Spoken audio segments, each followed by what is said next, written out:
Oh, I'm just outside. Do you want to bring them out? Thank you. Right. Well, I'm the truth. Beans, but I've just had an industrial coffee, so and it's kicking in good. So yeah, no, I'm normally a bit hyper this time of the morning. It's all right. I'll calm down. Right. First of all, welcome on board. I did tell you that we're just going to sit here for 12 hours, eh? Yeah. I might move forward just a little bit. Right, team. I'll just do. Although I've just left Zarin in the office. Off we go. Right. Oh, need some lights. Hey, so folks, what we have ahead of us today, okay, we're going to have a bit of a big day, guys. So, look, we're not basically going to get back to Queenstown until around about 7:30 tonight. So yeah, it's going to be a bit of a large one for the team. So, what we're going to do though is basically, guys, we're going to break the day up. It's the easiest way to mentally get through the day is just to break it into portions, yeah? So we'll do that. And hopefully it'll be a lot more achievable and you know, it won't be so bad. The way into Milford, team, we pretty much, I won't say we muck about, but we dawdle, okay? We basically are going to have the first part of our trip, which is going to be from Queenstown down to Te Anau. We're going to head all the way out to the far left there, down the lake, and then basically, folks, we'll head down the lake, get into the big valleys after the lake and then make our way out of the mountains. We've actually got to get out of sort of the Alps here. We go across the bottom of them, we head west across the bottom, and then we're going to get over to Te Anau. Now, team, when we get to Te Anau, it's about a 2-hour drive, non-stop drive down there. We just knock it out, get it done. To be honest, most people end up having a bit of a snooze, a bit of a look at the scenery. Everything sort of works out quite good, you know. Now, at Te Anau, team, we will have a break, all right? So basically, yeah, I cannot get into Milford on my driving hours if I don't have a break. So yeah, we'll stop for a 30-minute break in Te Anau. We're going to have, yeah, whatever, coffee, swim in the lake, get some breakfast, second breakfast, early lunch, what have you. But it's going to be a bit of a breather, all right? Now, at Te Anau, as I mentioned, we do have 3 more passengers to pick up, so I might just have to do just a little bit more jiggling. Hopefully not too much, but yeah, I know we've got one couple in a single, I think, so we'll just might have to move a couple of you together, that's all. But we'll see how we go. Once we get the 3 from Te Anau on board, we then get onto the Milford Sound Road, guys. And the Milford Sound Road is basically where we're going to do stops. Now, the way stops work today, guys, quite simply, we just do as many as we can do. Easy as that. I pretty much have from about 10 o'clock in the morning to, well, probably about 1 o'clock. Yeah, so I've got 3 hours to do the Milford Road. And the Milford Road's only 120 kilometres, so it's not that long. So we just try and do as many stops. So we'll do some stops, maybe a little walk, you know, we'll make sure there's a bathroom break halfway through, because normally the coffee comes back out. To Milford Sound, folks. We will arrive at Milford Sound for 1 o'clock at the latest. Now, 1 o'clock is the boarding time for our boat today. So we will be there for 1, okay, no matter what.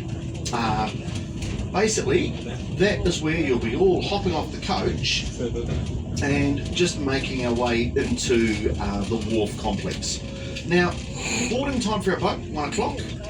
All of you have those little blue passes of Milford out to the Tasman Sea, do a bit of a Yui out in the Tasman Sea, and then it comes all the way back in the other side of the fjord, and it's going to get back to the wharf at about maybe 10 to 3 o'clock, sort of in that window. So yeah, 1450 hours to 1500 hours if you're in that system.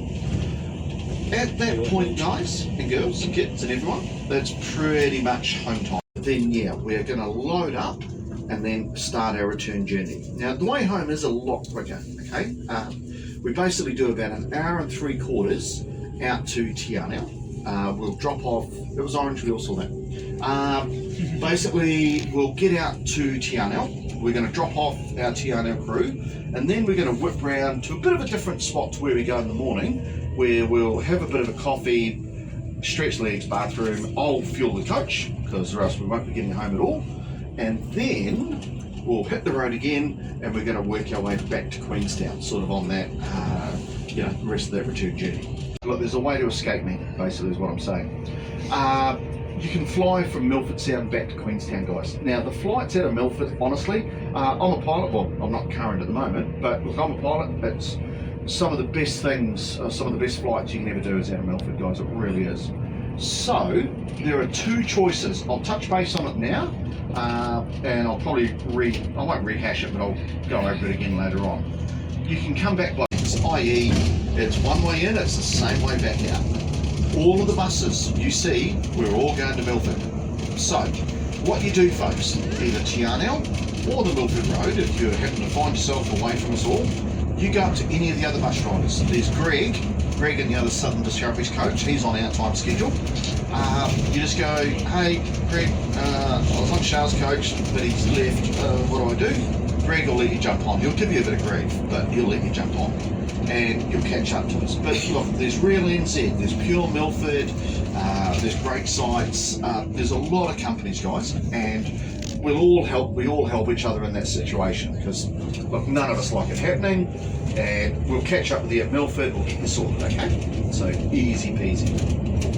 What else can I think of? I know there's something else I need to tell you. Obviously highly important. Come out the other end going, you know what, I don't need the stress anymore. So what I do now, I do a couple of days doing Milford, which sort of pays the bills. Gives me 4 to 5 days a week to play. Do a little bit of consulting as well, just for a few, that magic word, consultant. But yeah, help a few companies set up and help companies with a few things if they need it. And yeah, enjoy the high life. Because still enjoy meeting people like yourselves. So yeah, still actually quite like the good old base level without stress. I'll give you some good guidance. Here we go. How's that sound? Right, so plan of attack. I am going to chit-chat down the lake here, okay? So we will chit-chat as we move down through the lake. Once I get south of the lake, down past Kingston, onto the big straight roads, I'm probably going to leave you in a bit of peace, okay? Which you'll be quite happy for. But if you want to tune out now, you want to put your AirPods in, go to your happy place, do whatever, not a problem. We will not take it personal. But yeah, if everyone else does want to stay on, we'll talk about a bit of scenery, a bit of history. So, with that in mind team, out beside us, the Remarkables. You must have seen it surely.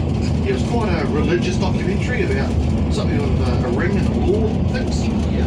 Well, if you have seen that doco, this was the ancient world of Mordor out here on the left.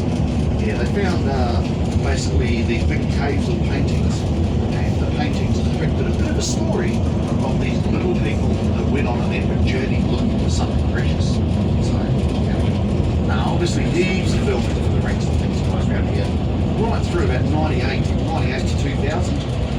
It was just insanely busy. In fact, probably I'd say a good 2/3 of Queenstown was working on the film. I was doing a lot of safety on the film at the time. And then the other third of Queenstown were extras. They ran out of extras for a lot of the scenes. A lot of the battle scenes, they actually got the army in. They brought the army down, because some of the battle scenes had 4,000 people in them. And imagine what getting a costume for 4,000 people is like. But yeah, they basically, that for the army boys actually got a bit excited. A few broken bones come out every so often, but made the battles look real, didn't it?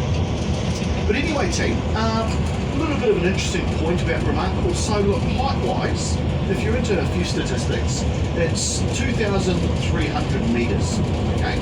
A lot of the mountains through the Rockies and everything all run north-south. But no, down this end of the world, not so much, eh? But yeah, we do skiing and stuff right over the backside. Queenstown obviously is a very big ski district. And up over the Crown Range, actually down more towards Arrowtown. And when they come over the Crown Range, they saw the lake. And they knew this is sort of where they were meant to be. And they flipped a coin to see who got which side of the lake. William got the Queenstown side, Nicholas got the other side of the lake. And basically, guys, farming. Farming was the big thing. Now, we had a real big change of fortunes around here, actually. So, 1862, we had a huge gold rush strike, and the gold rush team pretty much really populated the area. We had the second largest gold rush in history. It was actually all in Queenstown. So the gold rushes, folks, what they were is they were basically massive migrations of people. So the biggest gold rush that we know of was basically California. They called it the Eyre eruption, and that moved a couple thousand square kilometres of dirt ash. But even if you put things into the atmosphere, or into the high atmosphere, in about a second, that's how powerful the explosion was. Lake Te Anau, guys, that's number 2, so we'll be seeing that later on this morning. And then, yeah, Wakatipu here at number 3 on the list. But across the lake, doesn't look it, but it's actually about 3 to 4 kilometres wide. A lot of people look at that and go, oh, I'll swim that. Which, yeah, if you're good swimming, you probably could swim across. Guys, look, I do a lot of swimming. I've got an absolutely destroyed back from years of jet boating. In fact, if anyone's a really good spinal surgeon, I need to speak to you. But basically, yeah, swimming across, I'll swim 3 or 4 Ks in the pool. But yeah, swimming across the lake, yeah, a bit of a different prospect, eh? And if you did swim across the lake, well, the good news, you don't have to worry about drowning. That's great, because you'll end up dying of hypothermia first. So, yeah, easy, eh? No, she's cold, guys, real cold. 6 degrees Celsius. Now, I know I've got a few of you from Ice. Do I need to translate that, or yeah, got it? Hopefully. But yeah, that's about 44 Fahrenheit. Summertime, she warms up to a pretty balmy 12 degrees Celsius. So yeah, it's a fridge most of the year round thing. But also we've got the little freshwater crayfish. I know you guys from Oz call them yabbies. I think in the States you might even call them like crawfish. You know, about the same size as the palm of your hand. But anyway, team, there is also a bit of a legend about the lake, eh? So, the Maori legend of the lake, team. Basically, Wakatipu in Maori means land of the sleeping giant. So the legend basically says that there was a huge giant that lived here called Martel. And Martel the giant had a bit of an eye for the young ladies. And what he would do is he would go and steal the local Maori maidens, take them home and eat them, as you do. What happened one day though, is he stole the local chief's daughter, the princess. Her name was actually called Minata. And obviously, you know, her father was pretty upset at that. So he said to all his young warriors, right, whoever can rescue my daughter from the giant can have her hand in marriage. So there was a young warrior called Matakaori, and he'd been in love with the princess for many years. Now, I don't know if it was a Romeo and Juliet thing or a total stalking, but either way, he was in love with her. But he knew his stature of the tribe, he was never going to be allowed to marry her. So what he did is he took up the challenge and he went to one of what we call the komato, an elder of the tribe, and said, how will I vanquish this giant? And the elder told him, look, every time we have a really warm northerly wind blow down the valley, old Martel the giant gets sleeping. So what he did is by different fortune of habit, the following day there was a warm northern wind. So Martel curled up and had a little bit of a sleep. And this is when the young warrior Matakari went off in search of the princess. And he found her, but you wouldn't believe it. She was tied to a tree with this magical rope.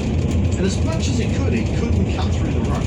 And in the end it was her tears of anguish melted the rope away and they managed to escape. Now Matakari the warrior, he knew that old Martel the giant was going to wake up and probably come and steal the princess. So what he did is, while the giant was still asleep, he went round and put heaps of bushes all the way around the giant, and he set these bushes on fire. And the fire burned so hot that it basically melted the giant into the ground. He used to actually run all the way down to the south as well. Yeah, she's actually still in town too, the old Kingston Fire. So, pretty cool. Normally runs most weekends. But yeah, nowadays, guys, with property being so expensive in Queenstown, you know, you can buy down here for a couple $100,000 cheaper, and then, you know, like everywhere else in the world, just, you know, commute up the road daily. Once you know the road there, it's not too bad, but it's still a 30-minute drive. But hey, some of you have probably got we can say worst commutes at home, you know. So yeah, it's not too bad a commute. No, probably there's about 700 people live here, but there is a new, you sort of see there's a new development going in actually. So yeah, there's going to be a few hundred houses on that. So that down through the old river bed a few times actually. But what we had happen was we had a really big earthquake around here. So this part of the world, team, we don't have volcanoes to worry about down here, but we have fault lines everywhere. Earthquakes are out this way. North Island, yeah, they got volcanoes. But anyway, big earthquake opened up the Currarell Gorge. So the Currarell Gorge is where the mungies are. You might have been out there wine tasting in the Gibbston Valley. I was the other day, but yeah, it's a good little swamp. And yeah, that drained the lake all the way out to the east. But yeah, before that time, she was down to the south there. Now, the thing you will be tested on later, glacial valleys.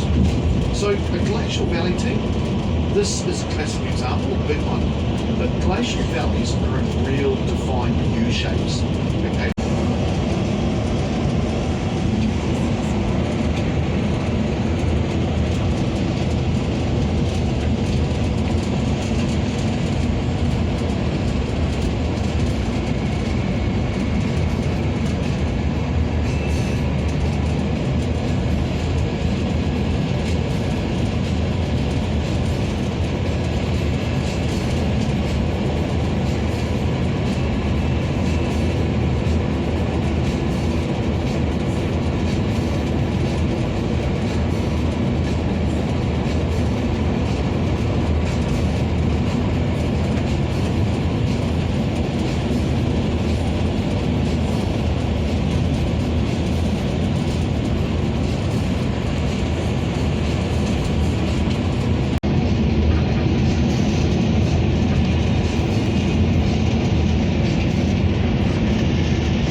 Otherwise, truthfully, big pile of tumbleweed that blows down here, eh? She's pretty quiet, guys. It's not a major spot. But hold on. I'm taking some. Mossburn has a claim to fame. They invented a grass here, and I'm not meaning the happy grass. I'm meaning grass. And evidently, the grass they developed here in Mossburn is used at a lot of the big English racecourses like Ascot and stuff like that. So yeah, very important grass. But the other thing as well, guys, is that this is also known to be the deer capital of the world. So I'm going to talk about the whole deer story when we do get closer to Te Anau. But look, New Zealand, guys, has got a very extensive venison or deer farming industry, and at the beginning of it all, there's Te Anau, and down here was actually the mecca, it was the centre of it. So in Mossbeck, there's actually a big airstrip just out over there on the left, but there was also an abattoir and all that type of stuff there set up for it. And quite often when they used to get the first deer, they would be bringing them in and basically bringing them into the abattoir by plane and stuff. But as I said, I'll get into more of that later on today. So yeah, it became known as the deer capital of the world because of sort of that. Otherwise,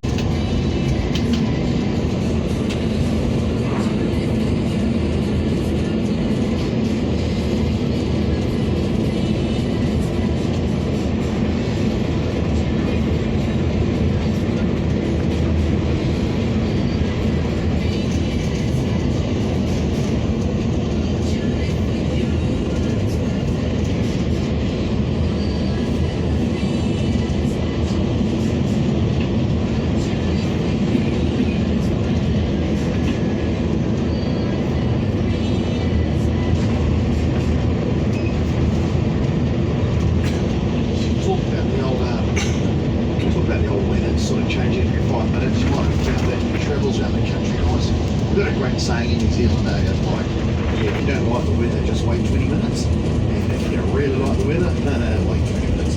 But it's all changeable, especially in the mountains. Like, pretty much every single mountain range in the mountains will affect the weather. So you can go down one valley, completely torrential rain, go over the top of the next valley, and it's quite dry. For us as well, guys, what we're doing is we're going to be crossing over pretty much from the eastern side of the Alps to the western side of the Alps. So it's always vastly different weather from side to side as well. But yeah, we'll just see what goes on, eh? It's not a major, can't change it.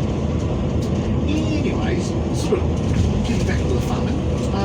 So guys, yeah, we talked about sheep, crops, beef, dairy farming is the big industry in New Zealand. Okay, it's a real big one. Basically, team, we've always had it, but we had a real big shift to dairy farming way back in about 2002. And what went on back then is the sheep prices plummeted. Like the whole sheep market just fell apart. They weren't getting any money really for the lamb. You know, like nowadays, if you sell a lamb, I haven't checked it just recently, but it was about $130 a while back per lamb. Well, when the market fell apart, it was about $30, which, when you look at the big cost of doing everything, that's costing you over.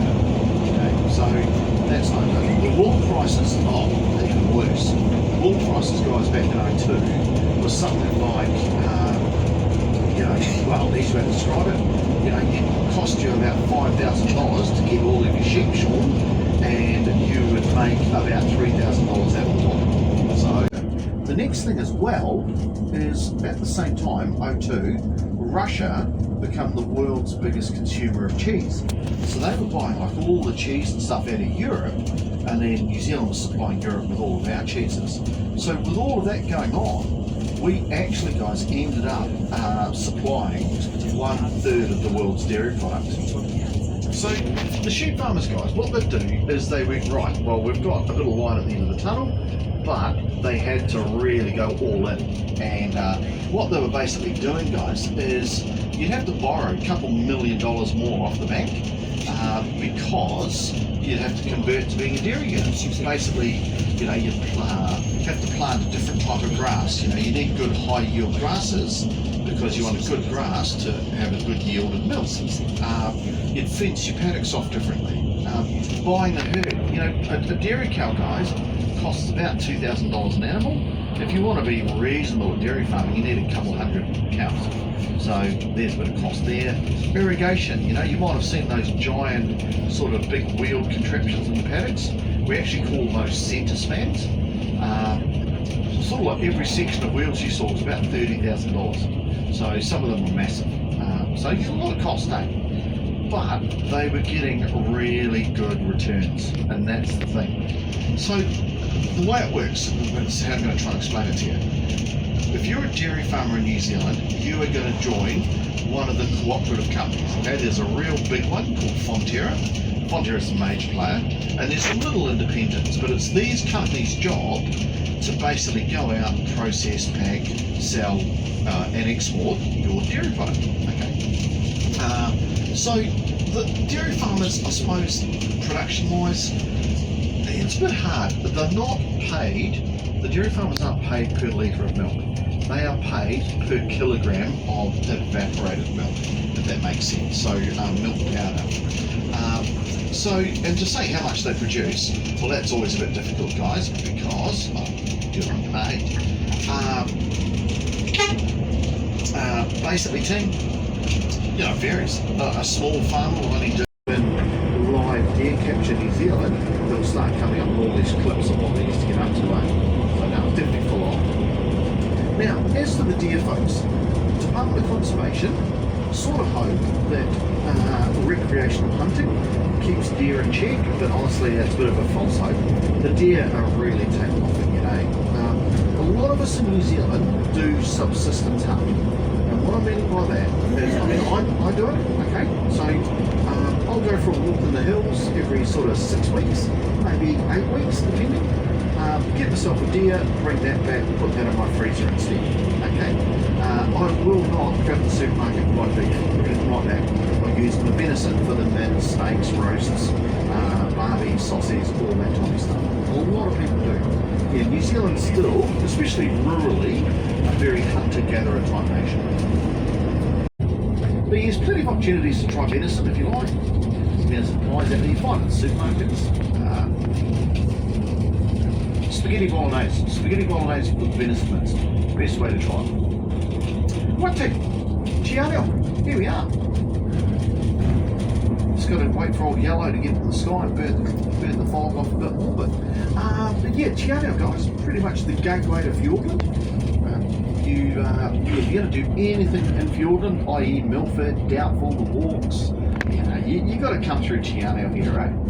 But population team, pretty much of about 4,500 people, so it's not a massive town.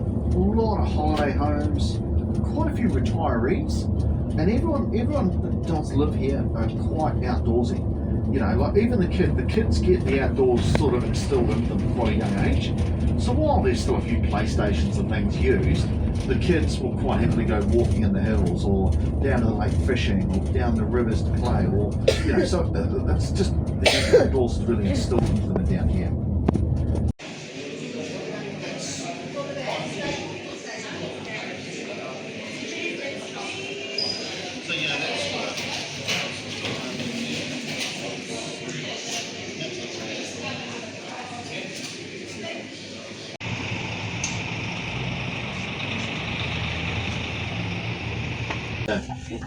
Get out and do its damage. So, on that. Otherwise, yeah, we'll go, we'll just have a little look down the main street. Just head down towards the waterfront here.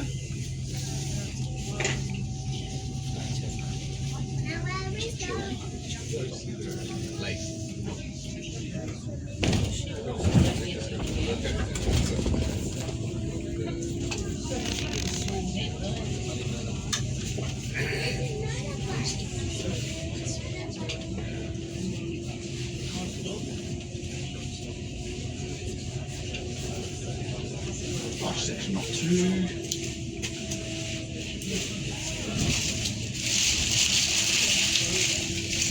So also team, now look, the other thing with the coffee cups, so I'll bit of an FYI, obviously if you've got a coffee cup with you, no drama. When we get to the bathroom stop, which will be probably about third stop in, there will be a rubbish bin in it. So yeah, don't freak out. No, that's all right. But no, that's sort of what they look like.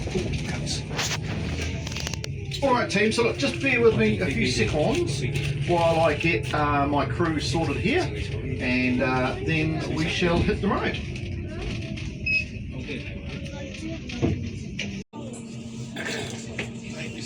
That's alright, no problem guys. Yep, go for it. Yeah, oh, you've all got passes, eh? Yeah.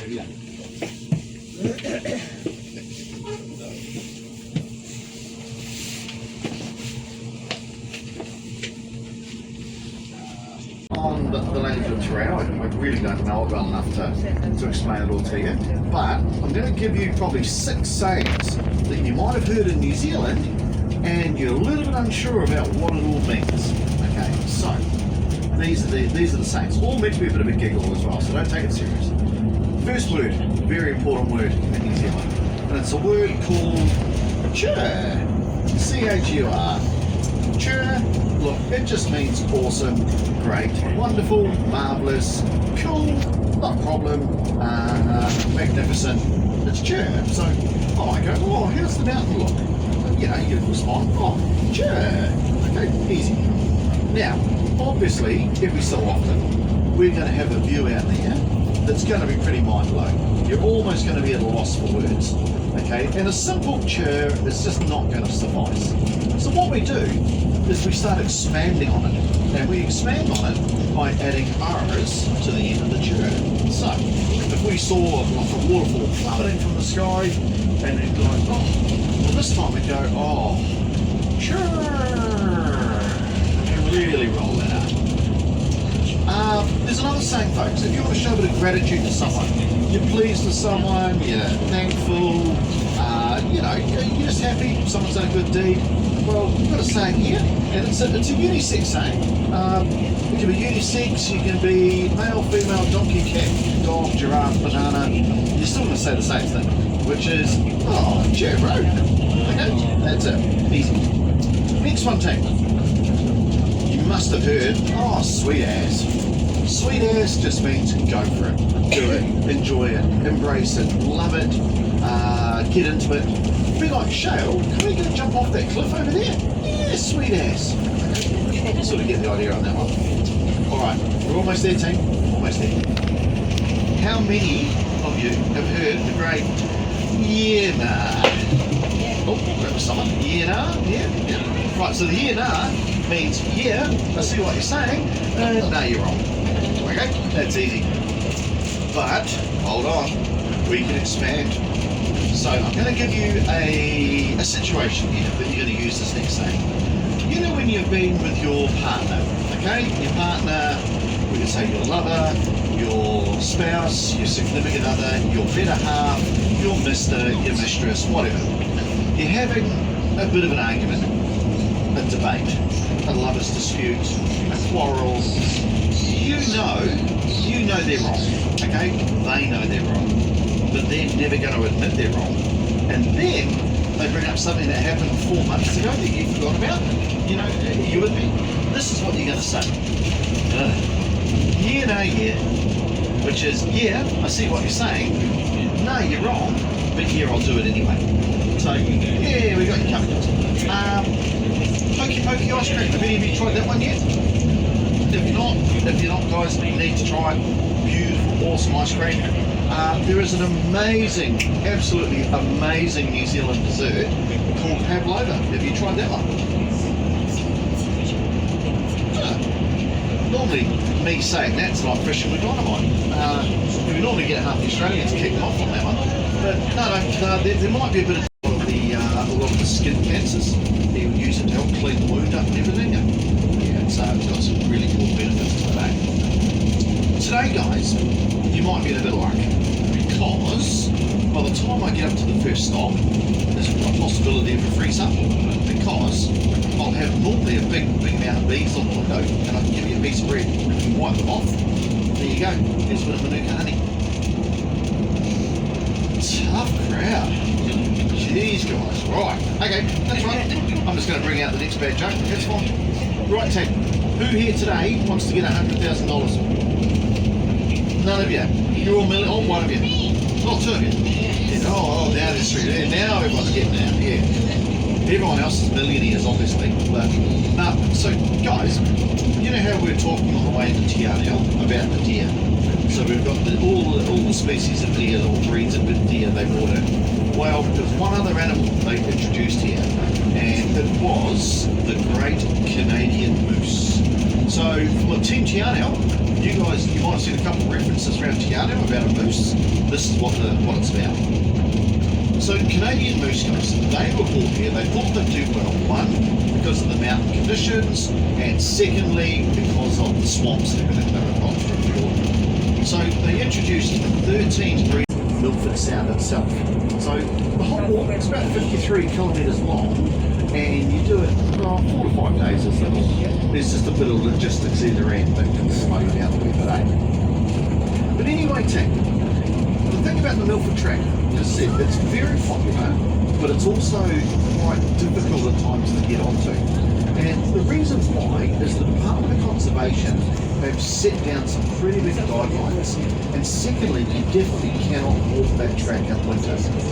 They can only walk the track between October and the end of April, and then it's pretty much shut because just too much snow and avalanche risk. So if you ever want to do the walk, you've got two options. You've got the full guided walk or the unguided. Now the full guided walk is about $4,500, but pretty bling. You know, linen sheets, hot showers, beer, food, wine, guides, transport, you know, and you come out the other end smelling like roses. So, oh come on, it's not that bad. Jeez.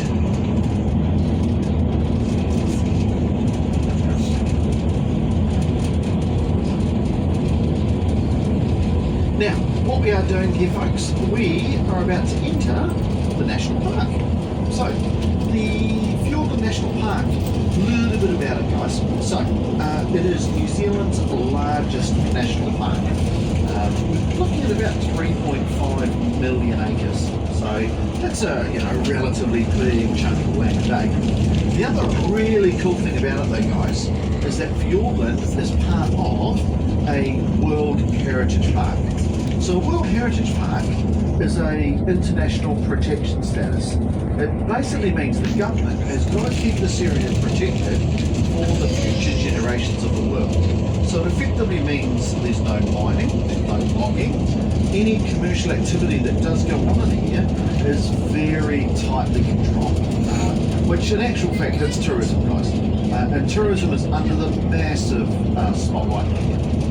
But the World Heritage Park, guys, it's put on us by a group called UNESCO, which is the United Nations Educational, Scientific Conservation Organisation. So, and you've got to meet a lot of criteria to sort of become a World Heritage Site. Great Barrier Reef's one, Grand Canyon, Mount Everest, Mount Antarctica, Great Wall of China, pyramids, it's a pretty big PLA. But anyway, Tim, the best thing about the World Heritage Park down this way is the size of it, because it takes in Fiordland, Mount Aspiring, Mount Cook and Westland National Parks. And all four of these national parks combined make up an area of nearly 7.2 million acres, or think of it this way, it's about 13% of New Zealand that is under that protection status. And that's a really good thing. On the left-hand side we have the Eyre Mountains, and the right-hand side of the valley is actually called the Livingstone Mountains. Right, I'm actually going to come in here. Sorry, last minute. I just saw that other bus going.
Go, go, go!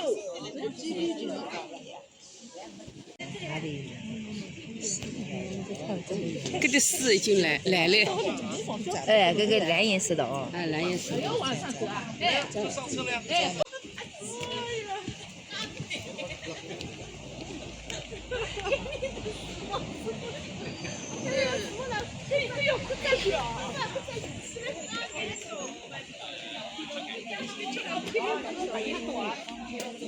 Called kettle lakes. Now, a kettle lake is defined as a glacial lake, and the glaciers will basically form one of these by one of two things. Either when they come down the valley, quite often the glaciers are pushing up a big pile of debris in front of them, or debris. This is actually called a moraine wall. Down the sides of the glacier, you're getting debris falling as well. These are called lateral moraines. When the glacier retreats or it melts back though, you've got this perfectly enclosed area. And of course all the water from the melt fills that area up, henceforth creating a lake. Now, a good example of this, if any of you have been through Mount Cook, hopefully if you did, you would have gone for a wander up to the Tasman Glacier. Basically guys, that is it to a T. The Tasman Glacier and the lake at the end of that, yeah, that's one of the first options. Option two is basically when the glaciers come through, but this time they go digging and they will gouge out a big hole in the ground. So that's your Lake Wakatipu, your Lake Te Anau, Wanaka, Hawea, Hiroko, Manapuri, you know, your Tekapos, Pukakis. So that also gives you a bit of an indication of how big these glaciers must have been. And that's where you've got to use a little bit of imagination, guys. But you've got to understand, the last big ice age, we had ice above the top of this mountain on the right. This is that. But out to the right, guys, you will have the Humboldt Mountains. It's the whole mountain group, and it's actually, they're called the Serpentine Peaks through there.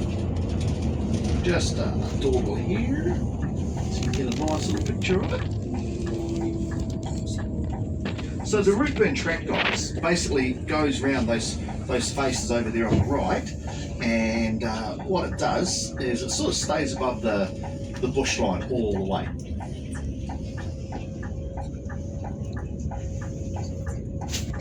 And you're going to see Mount Christina in front of us, where that's the Marion Valley actually in there. No, not well, it's church. Yeah, that's the one.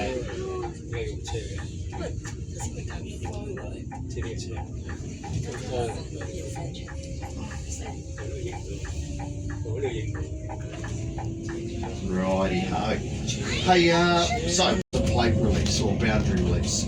The Boxing Day tsunami, that was a boundary release on the Indo, I think that was the Indo-Australasian plate, that one. So, yeah, this is what we're sort of expecting down here. Now, we have a major fault line that runs through the Alps here. It's called the Alpine Fault. Alpine Fault, guys, goes right through Milford, all the way up the mountains, up past Haast, actually almost through the middle of the main street of Franz Joseph, and then sort of carries on all the way through, and then it splinters, it sort of splinters into a whole series of little faults out by Kaikoura. So the Kaikoura earthquake years ago, guys, that was just one of the little faults going. That was a big one. Yeah, every 300 years, this fault line releases down here. Well, do you want the good news? We haven't had it. Yeah, going on for it, but yeah, we can't do anything about that. And normally on a winter's day, what I would then say to you is we get down the bottom of the hill here and you'd all be really freaking out about the earthquake, and I'd go, no, don't worry, because now we're into the avalanche area.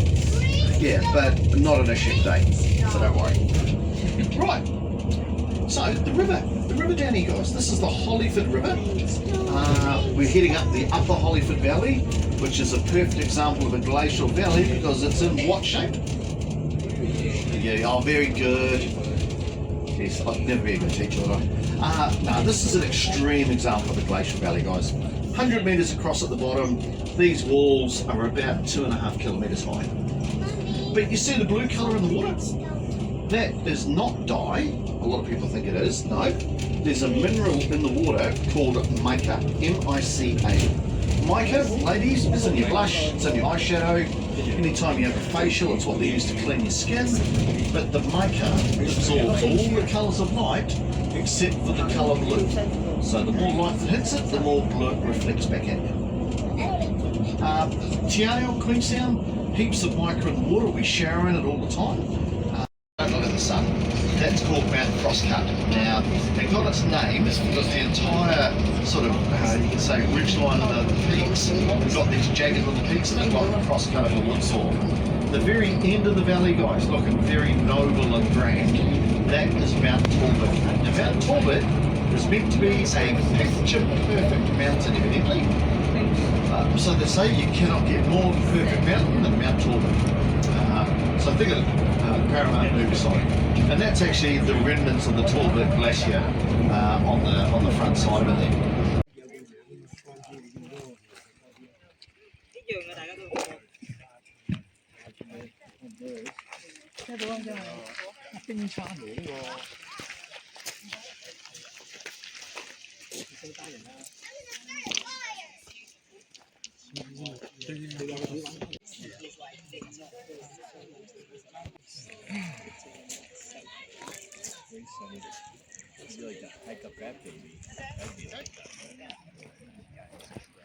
I see where he's coming from.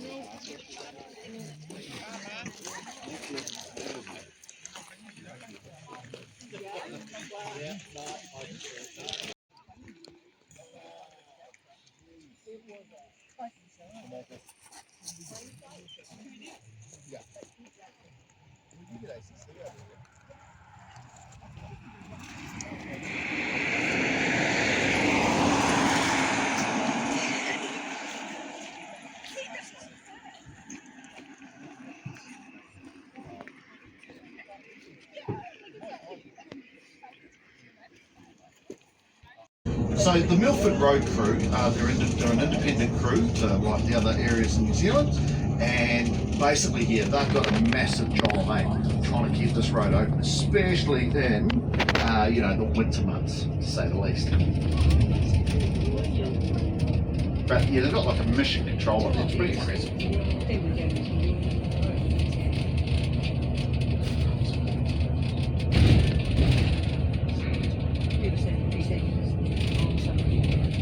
And how long we got? Oh, 5 minutes. No.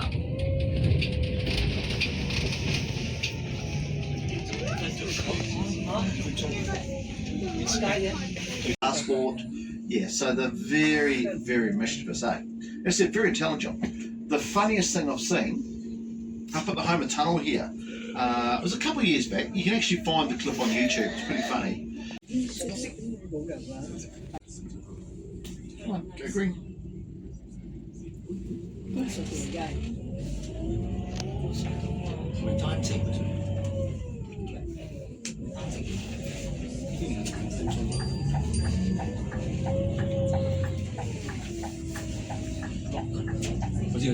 Right team, so here we all go. We're about to get into the tunnel of the Homer Tunnel. What was I thinking? So yeah, the Humboldt Tunnel, folks, look, we're going in the top here. Technically it's meant to be 950 metres above sea level. My watch says it's 945. Okay, 5 minutes off, but I'll take it. Pop out the bottom at about 830 metres. It's just under 1 mile long, guys. So 1,533 metres to be precise. But they started building the tunnel, folks, way back in about 1928. Now, they didn't complete the tunnel until 1953. The reason why it took so long was basically, guys, the rock in here is exceptionally solid, or hard, with that granite. They were using 100 kilograms of explosives to move roughly half a metre. So it was very slow going. Second problem, World War II come along, so they had to go off and do that for a wee while. Third problem, great one, you'll love it. There's actually an earthquake fault line that runs through the tunnel. Oh yeah, don't worry, it only has 3 earthquakes a day on it. It's right here. I'll show you, right here. Right above us, you can see the roof, see the water flowing down either side of us. Yeah, straight up there. Only 3 a day, so we'll be fine. Actually, can you guys feel something? Oh, no screams. Okay, now look, I might have embellished the 3 a day. No, but the big thing with the fault line, guys, was that water, it's crack that run all the way through the whole mountain. The water was flowing down through the crack, and of course what was happening is basically they were having to pump the water out. And in the first years of building, they didn't have petrol pumps or anything like that. It was all done through hand crank. So yeah, it took a while. The first bit of the tunnel, folks, was not this wide. It was basically only wide enough for about 3 people, and they used what they call a star drill, which is like a giant impact screwdriver. One would hang onto the drill piece, big spring on top, another guy would swing the sledgehammer, talk about a bit of trust involved, and that would slowly wind the drill bit into the rock, and then you would put a T-bar or a T-handle over top, unwind it, put your stick of dynamite in, light the fuse, run like heck. But that was basically how they did it. They did it that way because they weren't too sure exactly where they were going to pop out. But once they got it right, they then obviously opened it up even more. We've only had lights on this since 2007 though. But anyway guys, welcome out to the best view you'll ever see in the world. End of argument, don't want to hear any different. I'm not far wrong though, am I? It's pretty cool. Now, if we have a look up on the right, we can see, you can see the cliff and the sun directly on the right. Well, just to the left of that is the other side of the tunnel. And basically, guys, I think we have some Welsh on, don't we? Spelled pronounced. I'm going to butcher this probably. Clithal, but I think someone actually says no, it's Clithai. But anyway, Clithal Valley, basically named by a gentleman called John Grono. So John Grono was a Welsh sealer, and he was the man that actually discovered Milford Sound. Now, what went on, guys? Captain Cook, he sailed past Milford Sound on several occasions, never even knew it was there. Okay, just straight past. The entrance to the fjord's actually quite hidden. Now, John Grono, multiple years later, 1840. He was out in the Tasman Sea and he got caught in a really big storm out there, and they knew they were going to have to make it in to try and find a bit of shelter. But in those days, of course, the maps only showed a little bay called Anita Bay. I'm going to describe this to you. If we are all looking out the front of the coach right now, imagine that's the ocean. Gate number 9 is over this sort of right-hand side, or front right anyway. So it's a big red and white catamaran. There's actually another one that might rock up called the Pride of Milford, but we're on the Spirit, which is on the gate number 9 on the left-hand side. Big red and white catamaran, guys. Boarding time 1 o'clock. Okay, blue passes. What you give to the skipper, whether it be Neil or Danger or one of the guys, you will give that blue pass over. For those that have lunch passes, you will either hand over, get your buffet on the bottom floor. If you have a picnic pass, go up 1 level, go upstairs, and you guys will get your picnic pass upstairs, okay? There will be tea, complimentary tea and coffee on board. Alright, so it's gumboot tea, gumboot coffee, but it's not bad, and it's coffee or tea.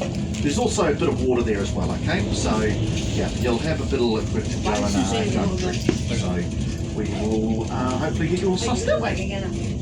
Now, folks, cruising wise, yep, it'll head out, do its cruise, get back.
Responsible way. Help us to keep this area a place for everyone to enjoy. Please put all rubbish in the bins provided and where possible use the on-board recycling stations. In respect of the comfort of other passengers, smoking is not permitted.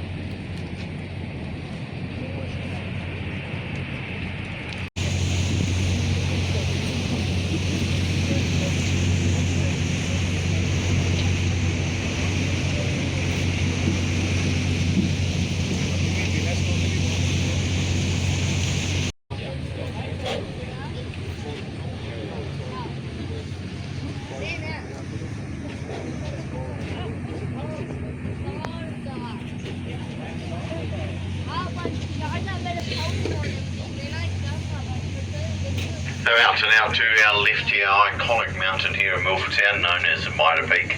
And Mitre Peak rises up to a height of 1,692 metres above the sea.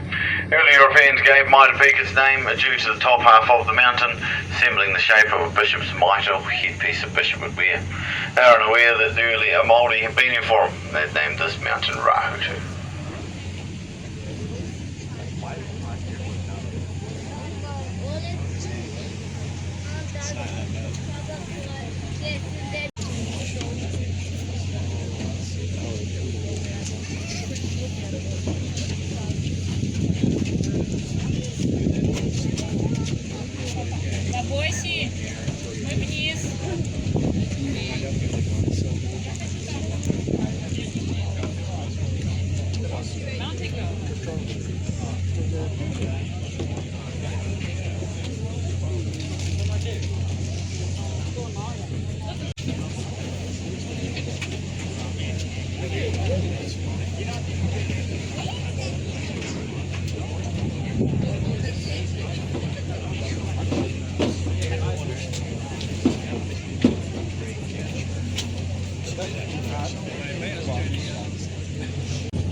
बस